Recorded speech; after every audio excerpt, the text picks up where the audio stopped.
Relation between torque, moment of inertia, and angular acceleration. So we know that torque can be written as tau is equal to r cross f. So here the distance is perpendicular distance from force. So we can write r cross f as rf sine 90 degree. So we know the value of sine 90, which is 1. So we can write tau is equal to rf, and we know that f is equal to ma.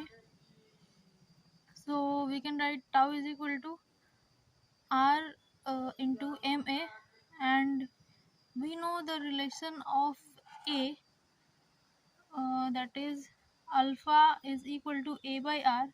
So we can write a is equal to r alpha. So here we can put the relation, which is tau is equal to r into m into r alpha. So it will be tau is equal to mr square into alpha, and we know from moment of inertia that mr square is equal to I. So tau is equal to mr square into alpha. It will be tau is equal to I into alpha. So this is the relation.